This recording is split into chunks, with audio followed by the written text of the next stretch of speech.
안녕하세요. 예디야기입니다. 예디야기의 사연을 여러분들에게 읽어드릴 DJ 유진입니다. 구독과 좋아요는 채널 운영에 큰 힘이 됩니다. 꼭 부탁드리며 저는 여러분들의 댓글도 모두 읽고 있습니다. 댓글도 많은 참여 부탁드릴게요. 그럼 오늘의 사연 시작합니다.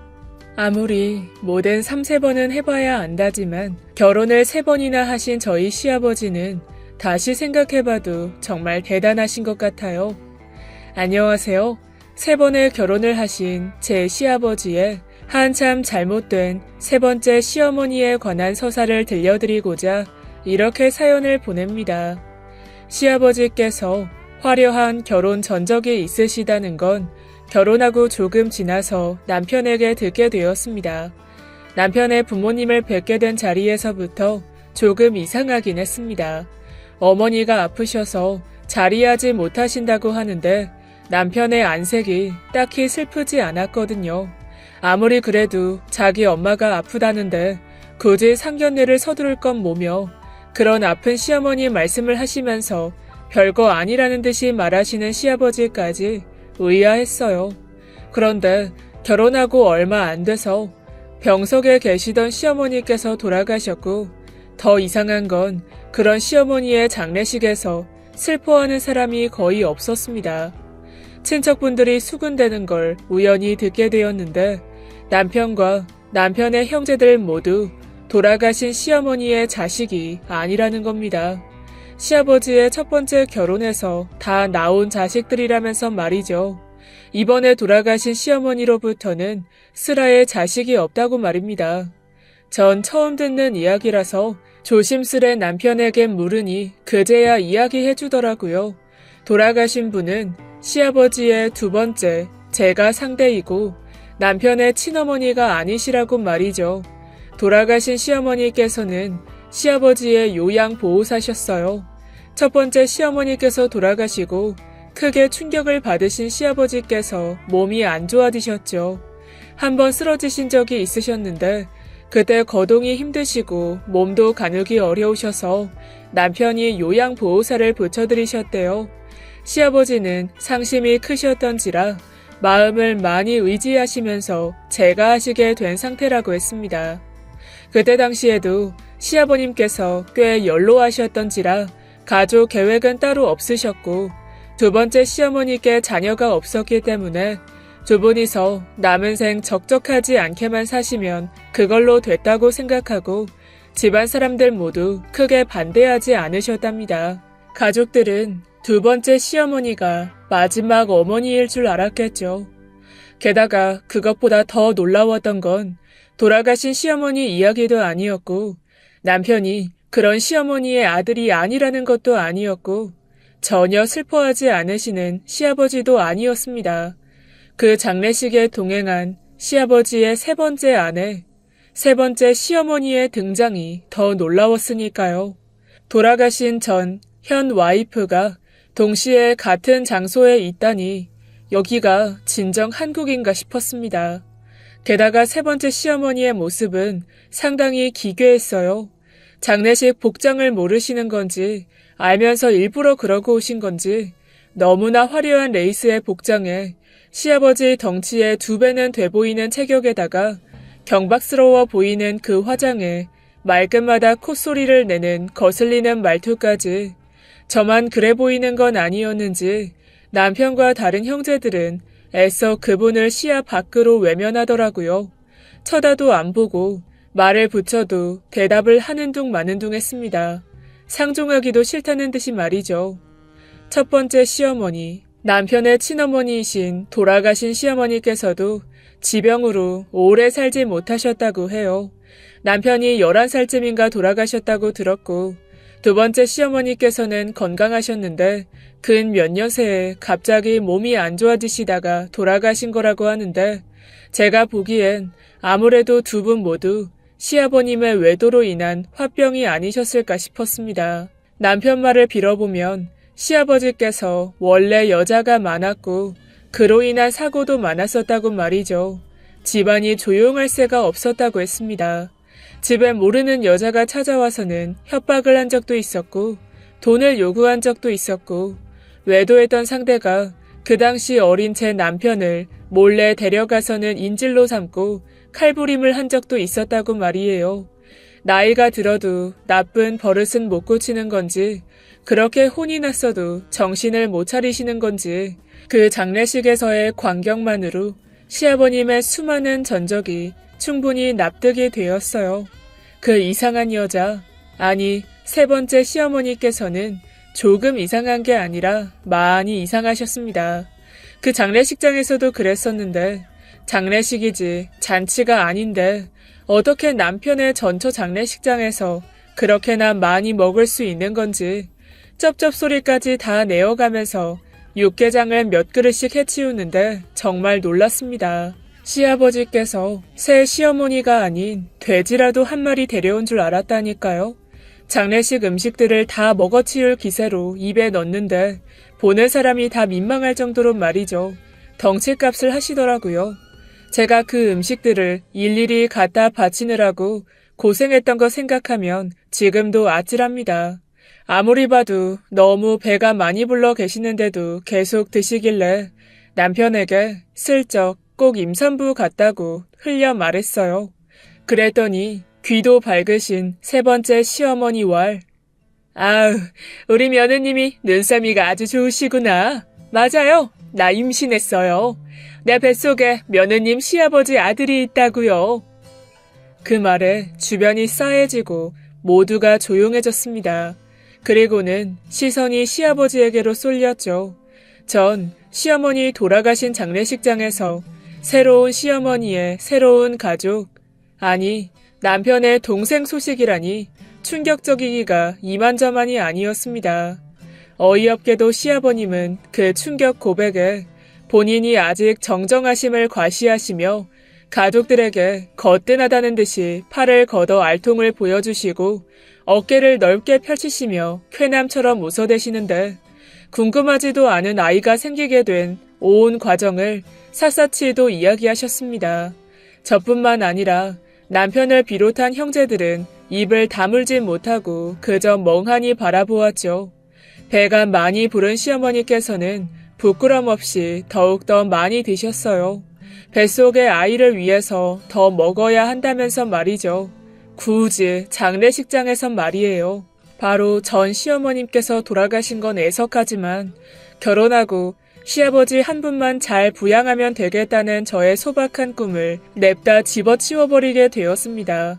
앞으로 저 처음 보는 시어머니와 뱃속의 남편 형제까지 저의 시댁살이 앞길이 막막했습니다. 게다가 세 번째 시어머니의 아이 가진 요새는 그 누구보다 대단했습니다. 거의 절 하녀 부리듯이 부리셨어요. 옆에 버젓이 애아빠인 시아버님이 계신데 새벽에 뭐가 먹고 싶거나 속이 안 좋으시면 굳이 댁에 전화를 해서는 잠을 깨우셨습니다. 아가야, 나 너무 속이 안 좋은데 딸기 한 잔 갈아 마시면 괜찮을 것 같은데. 옆에서 남편은 그 여자 그렇게 챙겨줄 필요 없다며 전화를 끊으라고 했어요. 그런데 제 입장에서 그렇게 매몰차게 되나요? 제가 해드릴 수 있는 선에서는 해드렸습니다. 그깟 딸기 갈아드렸죠. 아이 태어날 때까지만 참자. 그리고 이런 게 다 시아버지께 잘 보이는 거나 마찬가지다. 내가 잘하면 남편에게 떨어지는 것도 많을 거다 하면서 말이죠. 시아버지께서 어찌됐던 안타깝게 시어머니 두 분을 보내시게 되셨지만 그로 인해 사망보험금을 많이 얻으셨고 그게 아니어도 집안에 시아버지 재산이 꽤 있었어요.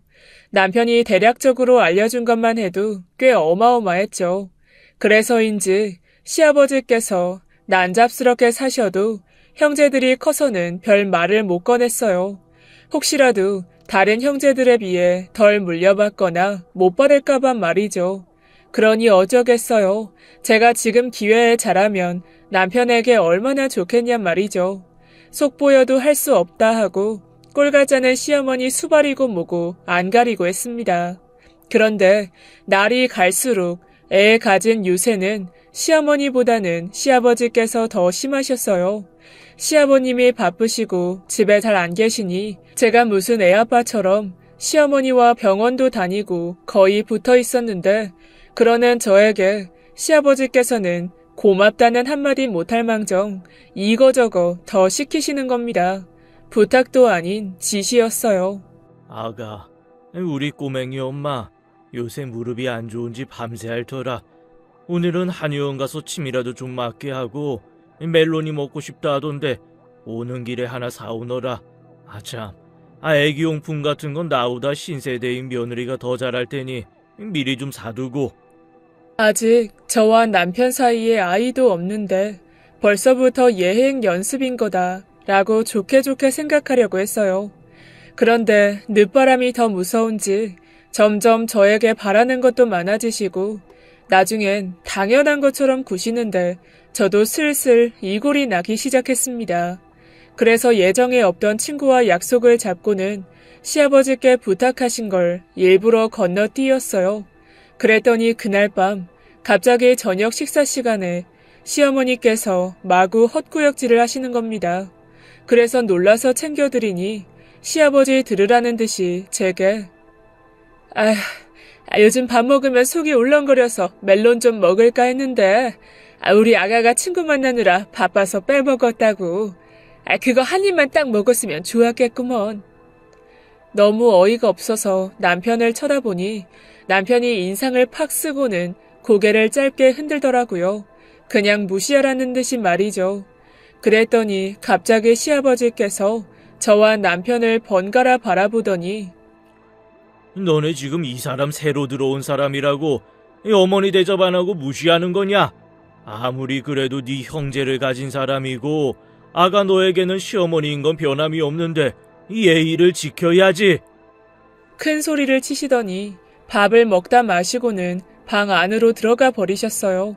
그래서 저는 안절부절 못하고 남편도 물만 마시고 수저를 내려놓더라고요. 저에겐 여전히 신경 쓰지 말라면서 말이에요.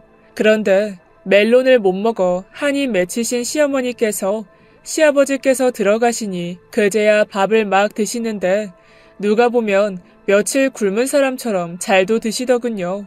그러면서 얄밉게 제게 말하시는데 그러게 내가 먹고 싶다는데 그거 하나 사오는 게 귀찮아서 그러면 어째?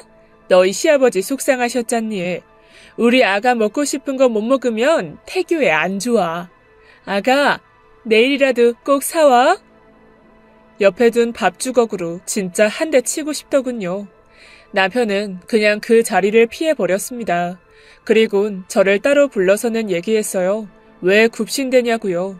어디 출신인지도 모르고 잘 알지도 못하는 사람을 굳이 공경할 필요 없다고 말이죠. 이번에는 큰맘 먹고 형제들과 함께 반대할 예정이라고 했습니다. 시아버지 애를 가졌든 말든 이전 돌아가신 시어머니와는 전혀 다른 상황이라면서 말이죠. 그리고 얼마 지나지 않아 그때가 왔어요. 온 가족이 모였습니다. 시아버지의 재혼을 반대한다면서 말이죠. 시어머니께서 버젓이 계신데도 형제들이 작정을 했는지 시아버지께 강하게 이야기했어요. 아버지, 갑자기 저런 분을 데려오셔서는 앞으로 네 어머니다 하시는 게 이게 말이 됩니까? 그때 장례식장에서는 경황도 없었고 돌아가신 분을 위한 자리이니 별 말씀 안 드렸습니다. 그런데 저희한테도 절차라는 게 있는 거고 확인할 건 해야죠. 저분은 어떻게 만나신 거며 저 복중태아는 어떻게 생긴 건고 설명하시죠. 그래도 아주버님께서 무턱대고 반대하며 비난하시기보다는 사실과 정황 설명을 먼저 요청하셨어요. 그랬더니 시아버지께서 찬찬히 설명해 주셨습니다. 자세히는 아니고 아주 간단하게요. 왜? 내 나이에 만났다니까 흉하고 이상하냐? 저 사람 좋은 사람이야. 그냥 내가 자주 가던 식당에서 일하던 요리하던 사람이고 처가 아프니 누구 하나 내 밥 차려주는 이가 있어야 말이지. 너희는 신경이나 썼느냐? 그때 저희가 내 몇 끼 챙겨주고 뒷바라지 다 해줬다. 그리고 내가 아직 창창한지 애는 금방 생긴 거고 난 더 할 말 없다. 이상! 그러니 결국은 시어머니께서 아파서 몸져 누워 계실 때 만나신 거였어요. 돌아가신 시어머니께서 무덤을 박차고 나와도 모자랄 불륜 사이였습니다. 그런데 세 번째 시어머니가 평소에 하고 다니시는 모습이나 말투, 행동들을 보면 누가 봐도 식당 주방에서 요리하는 사람의 모습이 아니에요. 요리해다는 사람이 손톱을 길게 빼서 빨갛게 칠하고 진한 화장에다가 밤일하는 여자처럼 꾸미고 입지 않잖아요. 그런 사람이 어디 있어요? 전 처음 봤습니다. 그런 소소한 의문으로 반기를 들고 싶었지만 그저 패션만 그런가 보다 하고 말았죠. 그리고 다른 형제들까지 합세해서 계속 반대 의견을 내고 있는데 갑자기 시어머니 계신 방에서 비명소리가 들려왔습니다. 그래서 제가 제일 먼저 달려 들어갔고 시아버지와 다른 형제들이 뒤이어 달려왔습니다. 시어머니께서 침대 아래에 엎드려서 배를 안고 계셨어요. 배가 너무 아프다면서 병원에 가야겠다고 고함을 빽빽 지르셨습니다. 전 너무 놀라서 구급차를 불렀고 기다리는 와중에 시어머니께서 하시는 말씀이 아무래도 아기가 말씀들 하시는 걸 들었나 보네요. 자긴 내쫓으려는 건 줄 알고. 아이고 서러워서 이래 아이 낳을 수 있을까 모르겠어요. 아이고 서러워라. 항의하던 형제들 들으라는 듯이 대놓고 그들 때문에 아픈 거라며 소리를 고래고래 지르시며 곡소리를 내셨습니다. 그러자 시아버지께서 당장 다신 오지 말라고 다들 꺼지라고 소리를 치셨고 다음에 이어서 이야기하자며 아주버님들께서 돌아가셨어요. 그리곤 구급대원이 오셨는데 시어머니께서 이제야 좀 안정이 되었다면서 병원까지는 안 가도 된다고 대원분들을 돌려보내셨어요. 그때 바로 느껴졌습니다. 아주 작정하고 이 집에 들어오신 분이시구나 하고 말이죠. 그리고 매우 수상했어요. 원래 저를 꼭 하녀처럼 달고 다니시는데 배가 더 불러오시면서 저랑 거리를 두셨습니다. 뭐가 좀 드시고 싶으시다고 나가시겠다길래 위험해서 제가 같이 가드리겠다고 하니 혼자 갔다 오고 싶으시다면서 운동 겸 갔다 오겠다고 나가시곤 했어요. 저와 같이 안 가도 되고 편하고 좋으니 그러려니 했는데 어느 날은 제 친정 어머니께 연락이 왔어요. 새로운 시어머니 유학파시냐면서 뜬금없는 질문을 하시길래 되물었더니 친정 엄마 개모임 때문에 차이나타운 쪽 중식당에 들어갔는데 거기서 시어머니를 봤다는 거예요. 워낙 배가 불러있고 인상착의가 눈에 많이 띄니 바로 보였는데 반대로 시어머니는 제 친정 어머니를 잘 못 알아본 것 같았대요. 아무래도 저희 친정 엄마는 장례식 때 먼발치서 보았고 그땐 경황이 없어서 따로 인사는 못 드렸었거든요. 시어머니께서 어느 군복을 입은 흑인 군인과 마주보고 앉아서 식사를 하고 있는데 무척이나 다정해 보였다고 했습니다. 그래서 외국에 친인척이라도 있냐고 물으신 거였어요. 저야말로 의아해서 잘은 모르는데 오시면 여쭤보겠다고 했습니다.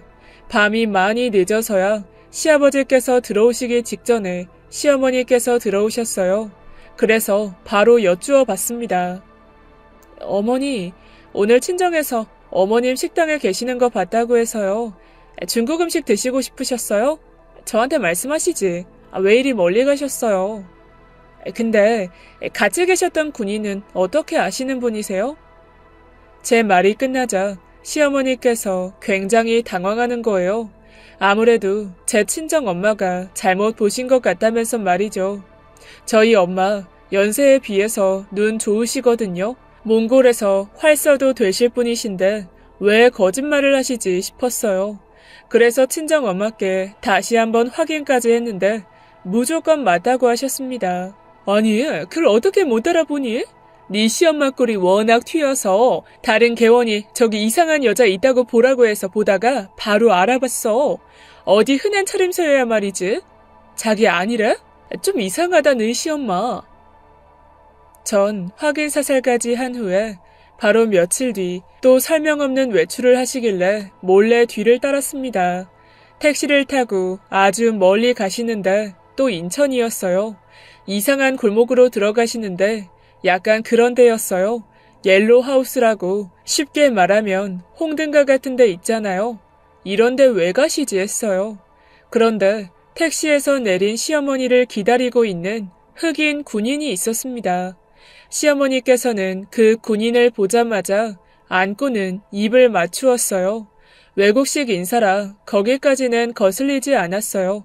한참 반가움을 표시하더니 가방에서 시계랑 은행, 돈봉투를 꺼내서는 그 군인에게 건넸습니다.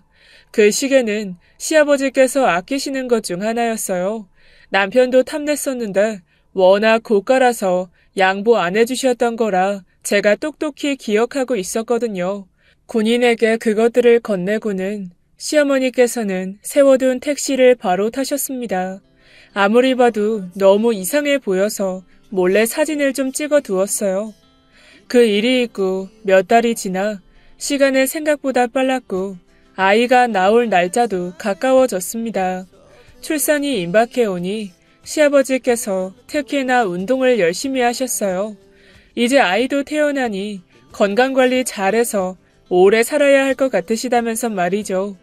그런데 너무 유난을 떠셨던 건지 헬스장에서 운동하시다가 무리하셔서 허리를 심하게 다치셨습니다.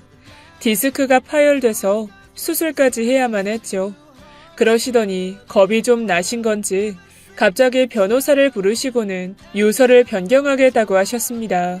원래 유서 내용은 재산이 아주버님들과 남편에게 고루 나누어져 있었어요. 그런데 아무래도 새로 아들이 태어나니 태어날 아들 지분을 늘려야 한다는 겁니다. 아직 태어나지도 않았고 본처 자식들이 다들 장성하게 커 있는데 말이죠. 다들 반발하고 난리도 아니었어요. 하지만 시아버님은 고집을 꺾지 않으셨고 옆에서 시어머니는 더욱 부추겼습니다. 그래요, 여보. 아무리 그래도 우리 자식인데 애가 나와서 가진 것도 없으면 다른 형제들이 얼마나 하대하겠어요. 그리고 우리가 살면 얼마나 살겠어요? 우리 아기 너무 안쓰러울 것 같아. 시어머니의 콧소리 가득한 설득으로 시아버지께서는 곧장 유산의 지분 60%를 아직 안 태어난 아이에게 몰았고 나머지 찌끄레기 나눠주기 식으로 남은 형제들의 지분을 대충 정리했습니다. 점점 집안이 엉망이 되는 듯한 느낌이라서 전 더는 안 되겠다 싶어서 그 자리에서 다 까발렸어요. 시어머니께서 너무 수상하다고 말이죠. 이전에 제가 목격한 내용과 사진까지 보여드리면서 설명했습니다. 그랬더니 온 가족들이 의심스러운 눈빛으로 시어머니를 일순간 바라보았고 시아버지께서도 그 아끼는 시계가 넘어가는 걸 보셨으니 경위를 묻는 듯한 눈빛을 시어머니께 보내셨습니다. 그 모습에 너무 당황한 시어머니께서 말을 막 더듬으시더니 말도 안 되는 말들을 늘어놓으셨어요. 아니 이걸 어떻게 여보, 이게 뭐냐면 내가 좀 신세를 진 사람인데 갚아야 할 게 남아서 급하게 빌려 썼어요. 이거 시계는... 그러다 갑자기 시어머니 다리로 양수가 터져 흘렀습니다. 그리곤 돌고래 소리처럼 비명을 지르셨어요. 출산일 일주일을 앞둔 때였습니다. 워낙 노산이라 조심해야 하긴 했는데 너무 힘을 주셨는지 아주 난리가 났습니다. 변명을 더 이어가지 못하신 채 급하게 응급실에 실려가셨죠. 아기가 나오기를 기다리는 동안 전 남편에게 말했습니다. 여보, 우리 분가하자. 애 태어날 때까지만 딱 참으려고 했어. 애 나오면 무조건 나만 개고생이야. 뻔해. 나 남의 자식 봐줄 생각 없어. 제발. 그래, 나도 지친다. 이 꼴 저 꼴 다 보지 말고 우리 나가서 살자. 그러자. 여태껏 고생했어 당신.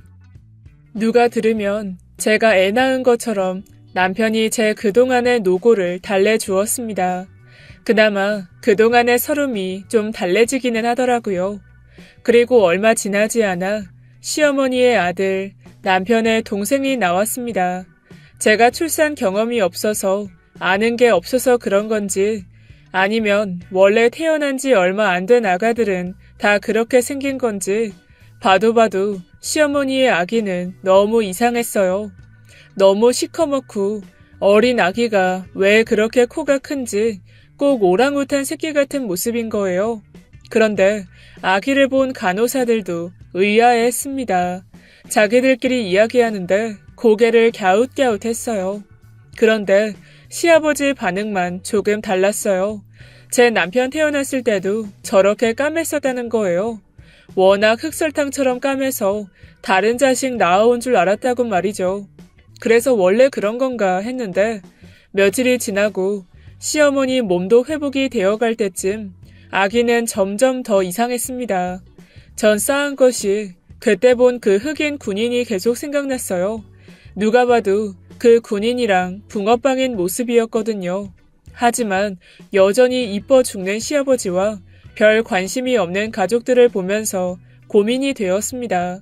어차피 난 분가해서 나갈 거고 남편이 이 꼴 저 꼴 보지 말고 우리끼리나 잘 살자고 했는데 굳이 나서서 의심할 필요가 있는 걸까 하곤 말이죠. 그래서 의심 따윈 잠시 접어두고 그저 남편과 제 생각만 하기로 했습니다. 분가 생각에 너무 신나더라고요. 그런데 아니나 다를까 아무리 분가를 한다고 해도 시아버지께서 아이 새로 태어났으니 저보고 좀 도와주라고 성하셔서 분가 준비와 함께 시어머니 육아 준비도 같이 도와드렸습니다. 아이 물건이면 먹을 것이며 준비할 게 되게 많긴 하더라고요. 게다가 시어머니 그 남산만 했던 배가 아이 낳으면 다 빠질 줄 알았는데 그냥 원래 자기 배였던 건지 변화가 없었습니다. 단 1도 줄지를 않았어요. 그래서 병원에서 체중 관리가 필요하다고 하기도 하고 시아버지께서 또 유난이셔서 운동도 끊고 몇 번 데려다 드렸죠. 분가까지 1달 정도 남았고 그래 그때까지 참자 하고 있었어요. 그러던 와중에 시어머니 운동을 여느 때와 같이 데려다 드리는데 운동센터에서 에어로빅 복장을 입은 어떤 여자가 저와 시어머니에게 다가왔습니다. 그리곤 바로 시어머니 어깨를 잡았어요. 어머 춘아 언니 이게 웬일이야. 살아있었네. 병 걸려서 죽었을 거라고 들었는데 얼굴 좋네. 돈 많은 남자 잡았어? 모든 단어 하나하나에 경박스러움이 가득한 질문이었고 시어머니는 짧은 순간 얼굴이 벌개지시더니 모르는 척 그냥 지나가자고 절 끌었습니다. 그런데 빠르게 지나가는 저희 뒤로 그 에어로빅복의 여자가 소리를 쳤어요. 어머 언니, 모른 척한다고 가려질 거 아니잖아. 애들 벼르고 있어. 내가 조만간 제임스랑 찾아갈게. 시어머니께서 운동센터에 들어가셔서 운동을 하시는 동안 저는 그 여자분을 찾아다녔습니다. 이전부터 이상했던 그 느낌들을 그 여자라면 다 풀어줄 수 있을 것 같았어요. 워낙 알록달록한 운동복을 입고 있어서 찾아다닌 지 얼마 안 돼서 금방 발견했습니다. 정중히 시어머니 며느리라고 인사를 드리고는 자초지종을 물었어요. 그랬더니 아까와는 다르게 입을 닫으시는 거예요. 그래서 어느 정도 넘겨 짚어서 이야기를 했어요. 그때 봤던 흑인 군인 이야기를 꺼내면서 저도 다 알고 있다는 듯이 말입니다. 그랬더니 그제야 이야기할 상대가 생겼다는 듯이 기뻐하면서 모터를 단 듯 술술 이야기를 해주었습니다. 그 여자 입에서 나온 시어머니에 대한 이야기는 충격 그 자체였어요. 시아버지께서 말씀해주신 음식점 종업원이었다는 건 다 거짓말이었어요. 그걸 시아버지께서도 속으신 건지 다 알고 만나신 건지는 모르겠지만 시어머니는 원래 직업 여성이었어요. 단 한 번도 식당에서 요리하는 일을 하신 적이 없었던 겁니다.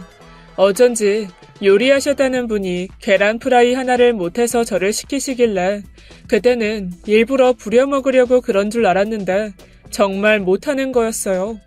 원래 시어머니의 주 활동 영역은 미군 부대 쪽이었고 중간에 성병에 걸려서 크게 아팠었다고 했습니다. 아예 여자로서 모든 기능을 잃었었다고 말이죠. 그래서 전 최근 출산한 사실을 알려주었고 그 사실에 그 여자는 크게 놀랐습니다.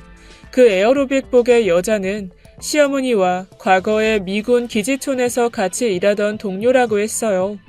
그때 시어머니께서 병에 걸리면서 갑자기 사라졌다고 했습니다. 그것도 다른 동료들의 돈을 모두 들고 말이죠. 그래서 그 동료들이 시어머니를 잡겠다고 혈안이 되어 있다고 제게 집 주소를 좀 알려달라고 청했습니다. 에라 모르겠다. 이판사판이다 하고 알려드렸어요. 앞으로 무슨 일이 얼마나 더 닥칠지도 모르고 말이죠. 그러거나 말거나 하기도 했고요. 그래서 그 에어로빅복의 여자와 헤어지고선 아무 일 없었던 척 운동이 끝난 시어머니를 모시고 집으로 돌아왔습니다. 그리고 얼마 지나지 않아 분가를 하게 되었고 이러나 저러나 다 끝이다 생각하고 자유를 외쳤어요. 그런데 말만 분가지 시아버지의 전화가 끊임이 없었습니다. 말끝마다 아가 부르시면서 시어머니 도와드리라고 시키시는데 전화 노이로제가 다 걸릴 것 같더라고요. 분가를 할 게 아니라 시어머니 존재 자체가 문제였어요. 분가하고 얼마 지나서 시댁에 찾아뵈니 아기가 좀 자랐는데 진짜 누가 봐도 시아버지 자식이 아니었어요. 의심이 확신이 되더라고요. 아는 지인에게 물어보니 사설업체에 돈 좀 써서 위례하면 친자 확인 쉽게 할 수 있다길래 간 김에 필요한 것들을 챙겨왔습니다. 아기 이쁘다며 안아주는 척하면 머리도 뽑고 면봉으로 입안을 한번 훑어서 담았습니다. 필요한 샘플을 모두 채취했어요. 그리고 가져온 것들을 남편에게 보여주며 한번 해보자고 설득했습니다. 남편은 태어난 아이에게 관심도 없고 시아버지 아들이던 아니던 이제 와서 상관없다고 하더라고요. 이래저래 시아버지께 질려서 연을 끊을 수 있다면 끊고 싶다고 말이죠. 저도 그러고는 싶었지만 그렇게 한 번에 연을 끊기에는 시아버지 재산이 많았어요.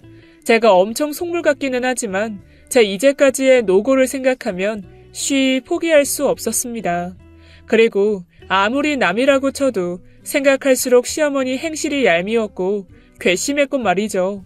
신기하게도 저희 집안 같은 복잡한 사람들이 많은 건지 얼마나 유전자 검사를 하는 사람이 많은지 돈만 주니 일주일도 안 돼서 금세 결과가 나오더라고요. 정말 뚝딱이었어요. 결과는 역시나 당연히 시아버지 아들이 아니었어요. 게다가 한국인이 아닌 기타 외국인, 혼혈이라고 하더라고요. 제가 모든 주권을 쥐고 있는 것도 모르고 시어머니는 늘 부리듯 제게 연락을 해서는 몸이 어디가 안 좋으니 같이 병원에 가자, 오면서 뭘 사다 달라 아주 유세를 떨었습니다. 전 평소와 다르게 아주 반갑게 네 하고는 시댁으로 향했죠. 그리곤 저 혼자 가지는 않았습니다. 모두를 총동원했어요. 온 가족들과 시아버지 그리고 변호사님까지 말입니다. 다시 유서 작성해야 할 거니까요. 남편은 몇 번씩 이유를 물었지만 오면 알 수 있다고만 말해주었어요. 그리고 너무 심장이 떨려서 가면서 친정 엄마께 연락드리고 설명드렸더니 친정 엄마께서 하시는 말씀이 당연하지. 넌 그냥 할 일을 하는 거야. 우리 딸 너무 위로운다. 가서 다 조지고 와. 그나마 좀 힘이 되더라고요. 그래, 내가 괜한 짓 하는 거 아니다. 맞는 일을 하는 거다 하고 제 자신을 다스리다 보니 벌써 시댁 문 앞에 다다랐습니다. 제가 들어가니 제 빈손을 보고는 시어머니께서 빈정대는 투로 말씀하시더군요. 아니, 내가 오는 길에 한우 좀 사오랬는데 넌 그걸 그새 잊은 거니? 젊은 애가 그렇게 깜빡깜빡해서 어째? 너희 시아버지 아시면 서운해하신다. 며느리가 시어머니 무시한다고. 에이, 그럴 리가요. 제가 시어머님을 왜 무시해요? 미군 기지에서 1등 하신 분인데 무시하면 안 되죠. 제일 인기 많으셨다면서요. 미군들이랑 남자들한테요. 대단하세요. 제 말을 듣고는 더는 말을 잇지 않으시더니 다짜고짜 뺨을 때리곤 제 머리채를 잡으셨습니다. 어디서 그렇게 근거 없는 말을 하냐면서 말이죠. 친정 엄마께도 단 한 번도 안 맞고 자랐는데 대댐 때리시길래 저도 똑같이 뺨을 때리고는 머리채를 잡아채 바닥으로 내렸어요. 그리고 그런 와중에 시아버님이 먼저 집에 들어오셨습니다.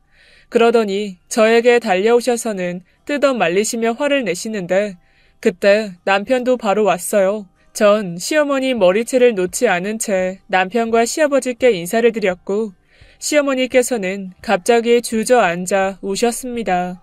그래서 전 바로 다른 손에 쥐고 있던 친자 확인서와 여태껏 제가 모아놓은 것들을 시아버지 눈앞에 바로 내밀었어요.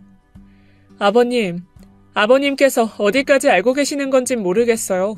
어쩌면 모든 걸 다 알고 그러신 건지도요. 하지만 뭐가 어떻게 됐건 이 사람은 저한테 이제 시어머니 아니시고 남편의 어머니는 더더욱 될 수 없어요. 제가 그 사실을 다 알게 된 이상이요. 여보, 저 애 당신 동생 아니야. 흑인 자식이야. 아버님이랑 아무 관계도 없어. 그리고 이 여자 몸 팔던 여자래. 제가 랩을 하듯 속사포처럼 쏟아내니 시아버지와 남편은 사색이 되어 아무 말 못했고 뒤이어 다른 형제들도 들이닥쳤습니다. 그때까지 전 시어머니 머리채를 잡고 있었어요. 들어와선 형제들이 말리려는데 방금 남편에게 했던 말을 다시 녹음기처럼 그대로 전했고 말리던 형제들이 그 손을 놓았습니다.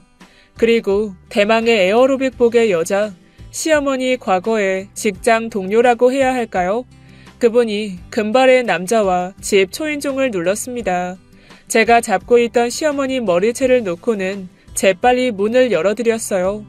그분이 제임스라는 남편분과 오셔서는 시어머니의 엉망이 된 모습을 한번 보고는 언니, 그러게 남의 눈에 눈물 나게 하면 자기 눈엔 피눈물 나는 거야. 나랑 같이 애들한테나 가자. 내가 밖에 애들 모아놨어. 갚을 돈이 없으면 빌기라도 해야지. 어서?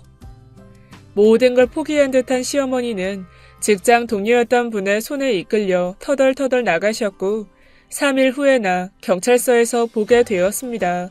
다행히 시아버지께서 출생신고할 때 같이 하시려고 혼인신고를 미뤄두셔서 관계 정리가 그리 복잡하지는 않았습니다. 전 새카만 그 아이를 허망하게 앉아 계시던 그분께 안겨드렸고 남편은 그 자리에 오지도 않으시는 시아버지 대신에 모든 일을 처리하고는 여태껏 빼돌린 돈이나 금품에 대해서는 청구하지 않기로 하고 돌아왔습니다. 어차피 이전 직장 동료들의 고소만으로도 복잡해 보였거든요. 그렇게 시아버지의 세 번째 부인이셨던 그분의 황금기는 1년 3개월 만에 막을 내렸습니다. 자라보고 놀란 가슴, 소뚜껑 보고 놀란다고 시아버지께서 단단히 나쁜 버릇을 고치셨어요. 여자 보기를 돌같이 하시고 그 누구와도 만나지 않으십니다. 여자라면 진절머리가 난다면서 말이죠. 그리고 절 며느리, 아가라는 단어로 부르지 않으세요. 아이고, 우리 잔다르크 오셨나? 이런 식으로 놀리듯이 부르십니다. 시아버지 본인이 민망하기도 하신지 문제들을 밝히고 해결한 제게 고마우셨는지 장난을 치세요. 다행히 시아버지의 유서는 정리가 되었고 모든 것이 제자리를 찾았습니다. 분가를 했던 저와 남편은 다시 시댁에 들어가 살기로 했어요. 아무래도 시아버지의 빈 마음은 반쪽이 아닌 가족으로 채워드리는 게 훨씬 나을 것 같았거든요. 짧은 순간 위기이기는 했지만 잠시 스쳐 지나갔던 시아버지의 세 번째 시어머니일 뻔했던 그분 덕에 그래도 가족들이 더 돈독해지고 바깥에서 사랑을 갈구했던 시아버님의 방황도 바로잡을 수 있었던 것 같네요.